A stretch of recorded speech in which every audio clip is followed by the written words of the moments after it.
Ayan mga karos, magandang araw po sa ating lahat. Ito, welcome back po muli dito sa aming channel. So, another day in another house improvement po ngayong araw ng linggo. Meron tayong mixing vlog ngayon mga karos. Meron tayong ocular visit dito sa Riego de Dios Project. Yan, shoutout kay Sir Jomar. Yan, naka-line up ngayon ng ocular ngayong linggo. At saka meron din po tayong project update dito po sa Tansa Garden Villas. Bali, meron lang akong gustong i-share sa inyo mga karos regarding po sa mga materyales na ginagamit po natin sa panahon ngayon. At saka magbibigay din tayo ng konting update sa project natin sa Phase 4 Lumina Homes. Saka pala bago tayo mag-umpisa mga karos, binabati ko si Sir Robert. Yan, Robert Bistal, naging client namin dito sa Phase 1. Yan, Sir Robert, happy birthday po. God bless sa inyo dyan. Ingat palagi. Ayan mga karaw, samahan niyo po muli kami ngayong araw po ng linggo sa maikling vlog natin. Enjoy watching po. Let's go. Tara. Ayan, nandito na tayo sa Riego de Dios sa may Block 10. Yan si Sir Jomar sa yung nakatayo po, yung nakakulay red. Yan, nagpapa-ocular visit po siya rito. May sundalo din si Sir. Gawa na yung bahay oh. Ayan oh. Tara. Shoutout nga po pala dito sa client owner namin dito. Bali, ito yung bahay niya. Yung bahay niya may existing na bakod na. Yan, lalo na doon sa fencing.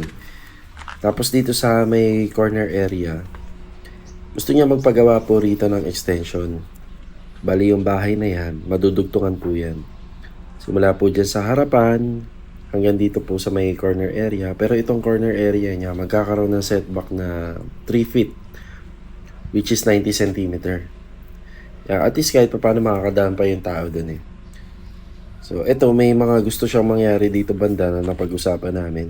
Itong bahagi ng area na to. So, enclosed wall yan, magkakaroon ng slab. Tapos yan, kanina nga nabanggit ko yung part ng area na yan. Kahit na meron na silang ginawang bako dito, kapag asintado na dyan, maglalagay pa rin sila ng setback na mga nasa 90 cm. Tapos dito naman sa area na to, malalagyan natin ng slab area to, tapos madudugtungan po yung extension niya up to second level. Tapos itong area na to ay magkakaroon ng bedrooms. Yan. Yan, hanggang doon po sa tinuturo ko na extension. Tapos dito naman ako, pupunta ako rito sa taas. Iakyat tayo rito.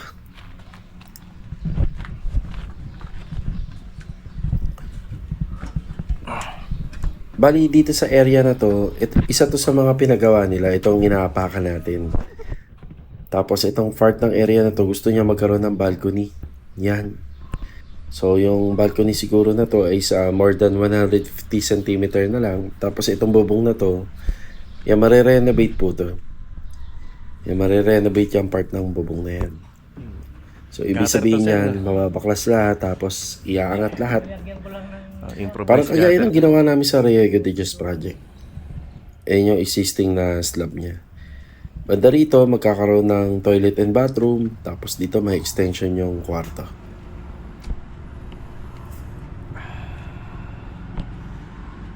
Sir, dito mo gusto magkaroon ng another TNB, di ba? Opo, dahan-dahan sir. Yan, dito. Yan. Tapos may access pa rin ng papunta dun sa dulo. Tapos ito part na ng room. Room na to. Pero yung pinto ng TNB, saan manggagaling? Dito or dito? Dito na. Diyan po siya. Yan yung access niya.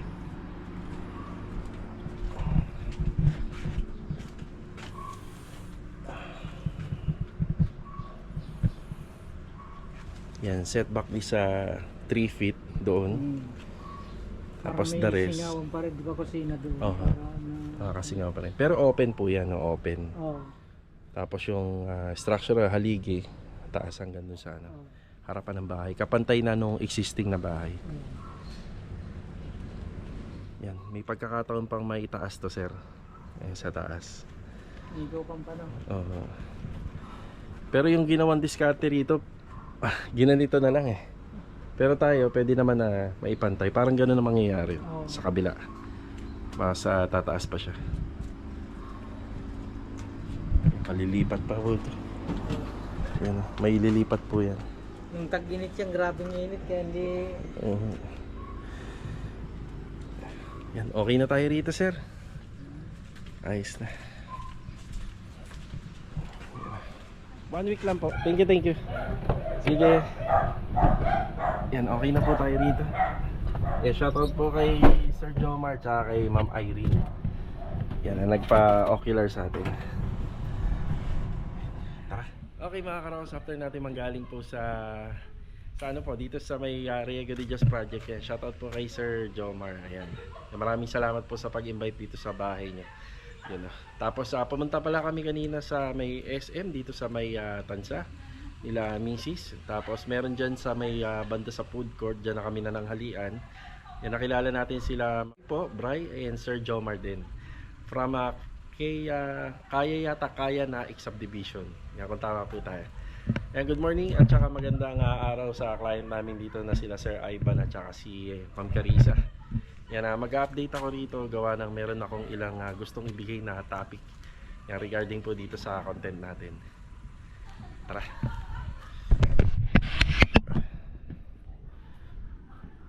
Yun, tirik yung araw. Yan ang mga magaganda na gusto natin sa yan tirik po yung araw. Yan ang gustong gusto natin sa mga renovation. Kung sakali naman pong ganyang katindi ang init ng araw, tapos syempre tutok dito, meron naman po kaming pre-provide na mga trapal para po sa mga manggagawa. So eto, update tayo. Gusto ko kasing makita yung mga binuhusan po nung nakaraan. Gusto ko po kasing makita yung mga binuhusan dito sa mga poste. Gusto kong i-check kung meron po bang bumuka. So dito nga sa vlog pinagmamalaki natin tong ating diskarte na tubular at saka sa pinolik. Yung pinolik board. Yan, dito pa lang makikita natin sa buhos kung may bumuka dito sa mga poste. Yan, sa mga gilid. Yan ang mga tinitingnan po natin. Yan ay mga gilid. So intact pa rin hanggang ngayon. Ano po siya, 0-0. Dito rin sa kabila, yung kabilang side. Yan. So sa ngayon, ito pa lang po yung kaya ng Lee and Aki Builders, yung Coco Lumber na pang-lock natin sa ating mga columns. Pero balang araw makakabili rin po tayo ng mga GI pipes tsaka clamp. So sa ngayon ito lang po muna. Buti nga may mga natira tayo dun sa mga existing project, kasi kapag ganito kalalaking mga proyekto na, kailangan mga magagandang klase rin naman po, no? Kasi pang matagalan na. Scaffolding, ang laki ng tulong yan. Ganyan lang po yung ginawa ng diskarte natin ng ating mga manggagawa. Yan, para hindi po tayo tuluyang mapagastos ng masyadong malaki sa forma pa lang. Pero dito pa lang, bigyan ko na kayo ng idea. Syempre, si tubular, mas mahal po siya sa Coco Lumbers. Yung ginamit lang namin na tubular dito, ano lang po to, 1 1/2, para hindi naman po masyadong masakit sa bulsa, di ba? 1 1/2.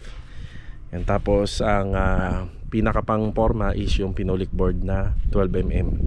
So sa nagtatanong nga pala noon, yan nasabi ko na sa vlog kahapon, ito po ay nasa 1,500 ang isa, 4 feet by 8 feet. Pero kung direct supplier kami bibili, yun nga lang, kailangan maramihan makukuha natin siya ng less than 1,200. Baka mga 1,100 or more than 1,000 pa.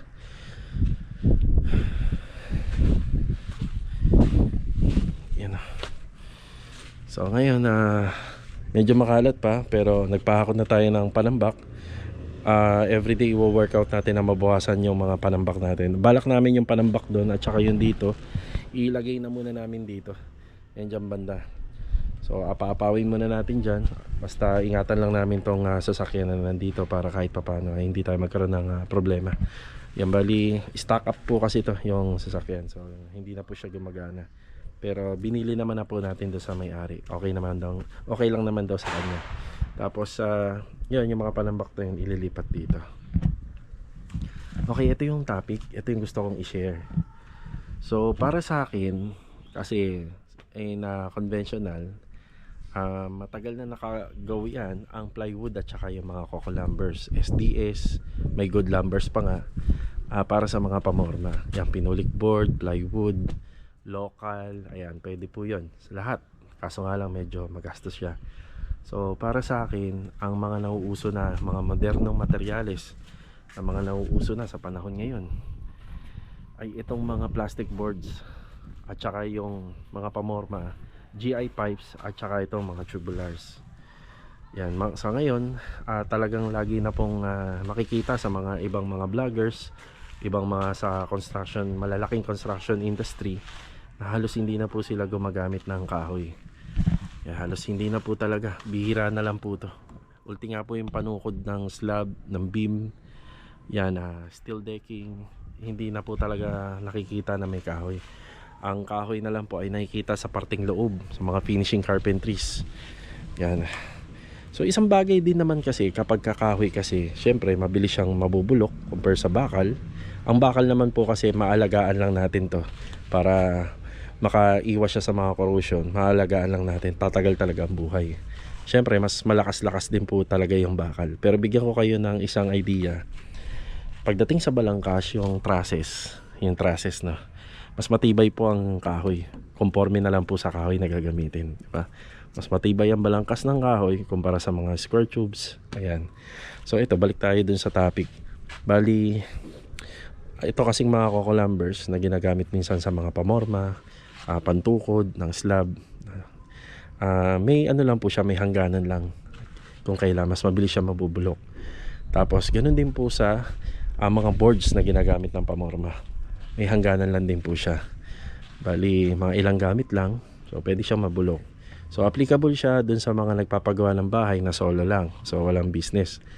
Kumbaga, nagpapagawa ka na gusto mo makatipid. Tapos, lahat naman ng materyales na hindi nagagamitin ay talagang pan-dispatch siya na. Yun, mas magiging gumamit na lang ng ganun. Pero, para sa akin, ito kasi ay nakakatulong sa ating kalikasan. Yung sa renovation, hindi na tayo masyadong gumagamit talaga ng mga ganitong klaseng materyales. Kung iisipin nyo lang, sa laki ng Pilipinas, napakaraming nagpapagawa ng bahay.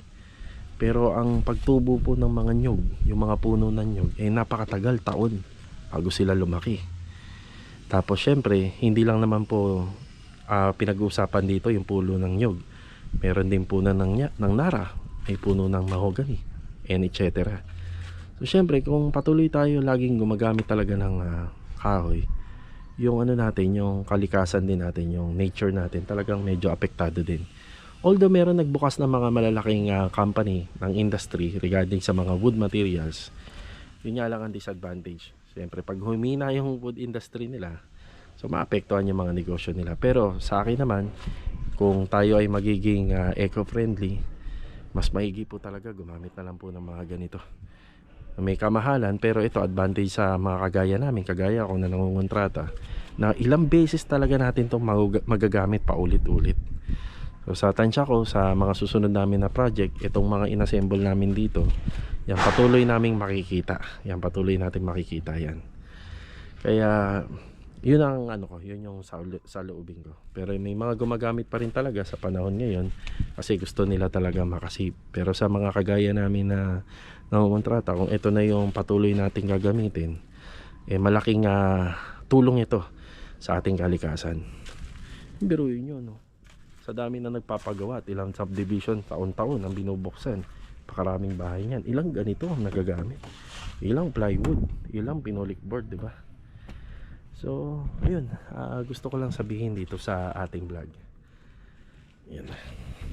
Pero itong coco lumbers na to, hindi nyo lang ngayon niya makikita, at makikita nyo pa sa ilang parte ng bahay niyan dito. Magpapaikot-ikot yan. Okay mga karos, yun lang. Dalawang bagay kung ba't ako pumunta rito, makapag-vlog at makapag-share ng idea tungkol dito sa mga ginawa naming forma. At saka pangalawa, ma-check ko rin yung unit. Kung hindi man ako ang pumupunta dito ng biglaan, sila client din na nagpupunta rin po sila rito. Okay naman yung mga gamit namin dito. Sa ngayon, tiis-tiis lang muna na ganito yung itsura. So sa mga ilang araw at buwan na lilipas, magkakaroon ng improvement itong project natin dito. Alright. Okay. Okay, bago matapos yung vlog natin, nandito tayo sa Phase 4 project. Ito, nagpa-deliver tayo ng mga buhangin dito.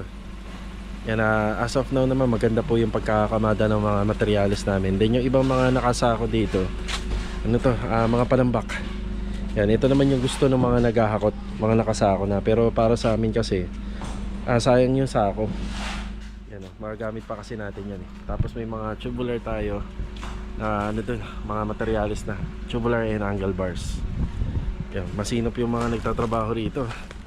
Araw ng linggo, pumasok si Kuya Richard. Good morning. Ay, good morning. Good afternoon. Good afternoon kay Kuya Richard at kay Ricky. Good afternoon, boss.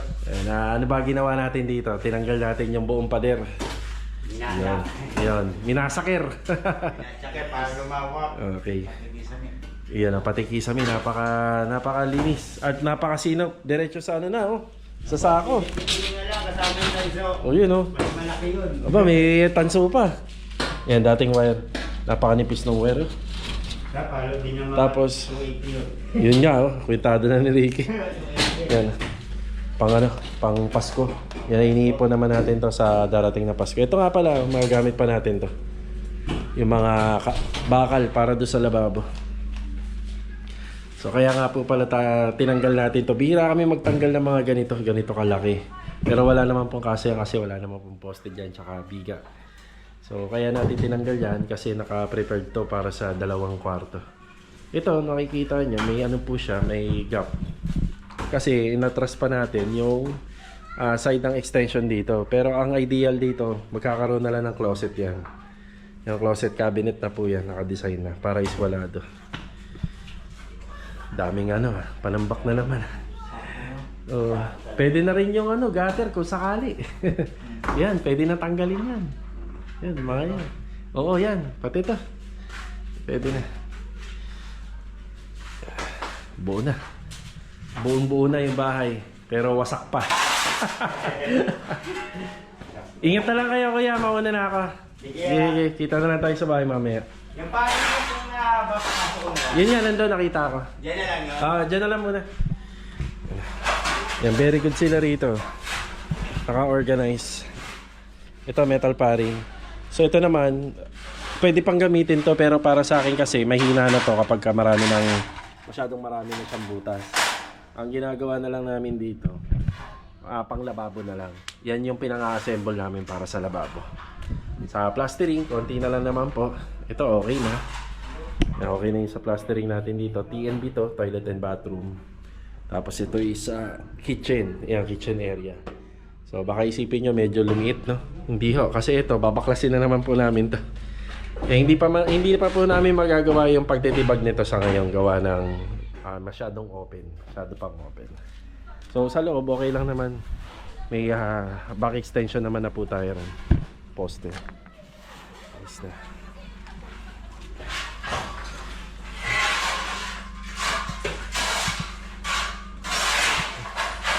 Lumuwag na.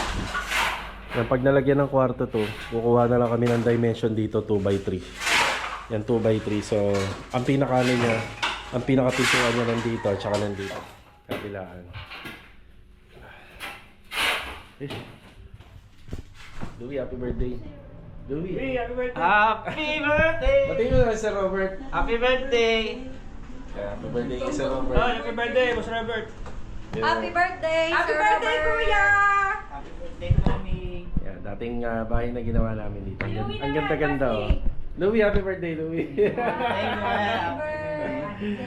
Tara, pati na si Sir Robert. Uy, baka naman! Baka naman, Louie. Saan tayo? Ayan tano. Ganda na. Tara na. Kahit taon ka lang birthday, hype ka? Ayan na, happy birthday kay Sir Robert. Tara, batiin natin dito. Sa tagal-tagal na rin namin gumagawa ng renovation dito sa Lumina Homes, meron na rin kaming ibang mga kliyente na napalapit ang loob sa amin. Sa tuwing Pasko, tuwing may okasyon, tuwing may birthday, lagi kaming imbitado. Bali mga karos, hanggang dito na lang po muna yung vlog natin ngayong araw ng linggo. Kita-kita na lang po tayo for the next video. God bless po sa ating lahat. Let's go! Tara!